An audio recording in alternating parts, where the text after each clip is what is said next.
গিয়েছিলেন আগেই, তবুও যেন কোনো মিরাকলের অপেক্ষায় দিন গুনছিলেন মোনালি ঠাকুর। কিন্তু ভাগ্যের লেখা কে খণ্ডাবে? শেষ রক্ষা হলো না, চলে গেলেন মোনালি ঠাকুরের মা।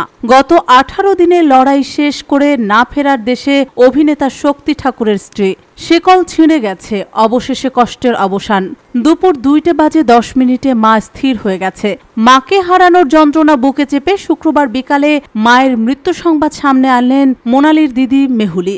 গত কয়েকটা দিন কঠিন সময়ের মধ্য দিয়ে গিয়েছে দুই বোন। করোনাকালে বাবাকে হারান তারা। 2020 সালের অক্টোবরে প্রয়াত হন শক্তি ঠাকুর।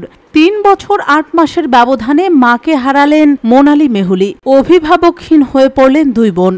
এপ্রিল মাসের শেষে কলকাতার এক বেসরকারি হাসপাতালে ভর্তি করা হয় মোনালির মাকে। কাজ করছিল না দুটো কিডনি, চলছিল ডায়ালিসিস। অক্সিজেন লেভেল 51 নেমে গিয়েছিল।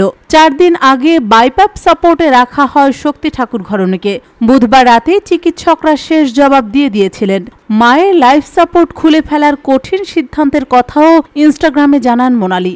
এর মাঝেই বৃহস্পতিবার কনসার্ট করতে বাংলাদেশে হাজির হয়েছিলেন মোনালি। আগে থেকে কথা দেওয়া ছিল, পেশাদারিত্বের জন্য মাকে হারানোর যন্ত্রণা বুকে চেপে মঞ্চে পারফর্ম করেন তিনি। মাকে উৎসর্গ করেন একটি গান। গায়িকার পেশাদারিত্বকে কুর্নিশ জানিয়েছে ওপার বাংলার শ্রোতা দর্শক। বুধবার রাতে মায়ের মৃত্যু নিশ্চিত জেনে বুক ফাটা যন্ত্রণার কথা সোশ্যাল মিডিয়ায় তুলে ধরেছিলেন জাতীয় পুরস্কার জয়ী গায়িকা। মোনালি লিখেছিলেন, কিভাবে সামলাবো এই পরিস্থিতি মা, কিভাবে এই শূন্যতা, এই যন্ত্রণা দূর হবে। মনে হয় মা ক্লান্ত কিংবা নয়, কিন্তু এটাই সময়, আর আমাকে একটা কঠিন সিদ্ধান্ত নিতে হবে, মায়ের লাইফ সাপোর্ট সরিয়ে দেওয়ার।